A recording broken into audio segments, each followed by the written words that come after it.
प्यार में सब जायज़ है, चाहे वो सेक्स हो, प्रेम का उन्माद हो या एक दूसरे के बदन को नोचना हो। दुनिया की परवाह ना करना और अपने दिल की सुनना, यही मेरा भी मानना था। मेरा मन भी तड़प उठता था साथ रहने की, जब भी दिल करता जिस्म की आग को एक दूसरे के स्पर्श से बुझा लेने की। हाँ, मैं उसके साथ लिव इन रिलेशनशिप में रहने लगी थी।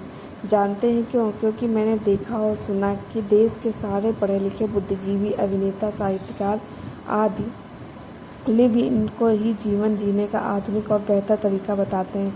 मेरी माँ इस अवैध रिश्ते का विरोध करती थी, पर मुझे माँ की बातें फालतू और दकियानूसी लगती थी। मेरे लिए विवाह के लिए दिल मिलना ज़रूरी था और उसका दिल मुझसे मिल गया था, सो मैं उसी के साथ रहने लगी थी। कुछ दिनों पहले माँ ने पुलिस केस किया था।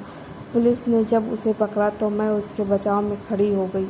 बताने लगी कि मेरी माँ ही अत्याचारी है, वही मुझे मारती पीटती रहती है, इसी कारण मैं माँ को छोड़कर अपने बाबू सोना के साथ रहती हूँ। पुलिस क्या करती, छोड़ना पड़ा। लेकिन एक दिन लड़के का मन भर गया। नकली सामान 4 दिन नहीं टिकता तो नकली प्यार कितना टिकेगा। मन भर गया तो प्रेम मारपीट में बदल गया।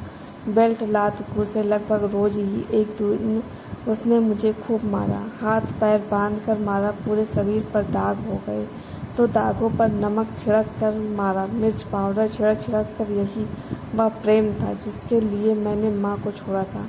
जब घाव पर मिर्च पाउडर पड़ता तो मैं चीख पड़ती थी। बताइए कितनी बुरी बात है। कोई बेचारा प्रेम दिखा रहा है और मैं चीख रही हूँ। उसे गुस्सा नहीं आएगा?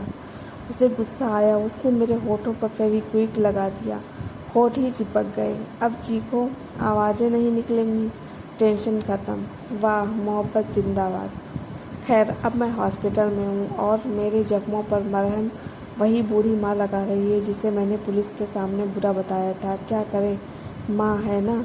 लड़का जेल में है। जानते हैं पुलिस ने जब उसे पकड़ा तब वह क्या कर रहा था? वह शराब की तस्करी कर रहा था। 93,000 की अवैध शराब के साथ पकड़ा गया हीरो। इस पूरी कहानी में मुख्य खलनायक कौन है जानते हैं? क्या वह लड़का? नहीं जी, वह तो प्यादा है। वह वही कर रहा था जो उसे सिखाया गया था। अब जेल में सड़ेगा कुछ दिन, फिर निकलकर वही कहीं मजदूरी करेगा।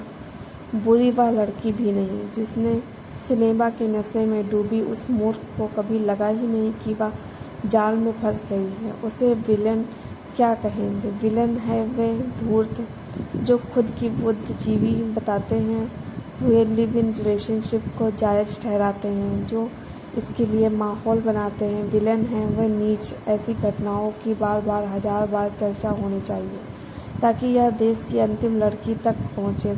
ऐसी घटनाओं की कोई खबर दिखे तो उसे 1000 जगह शेयर कीजिए। यही एकमात्र उपाय है, यही एकमात्र विकल्प है। दोस्तों, आपको ये कहानी कैसी लगी कमेंट करके ज़रूर बताना। हमारे चैनल पर नए हैं तो चैनल को सब्सक्राइब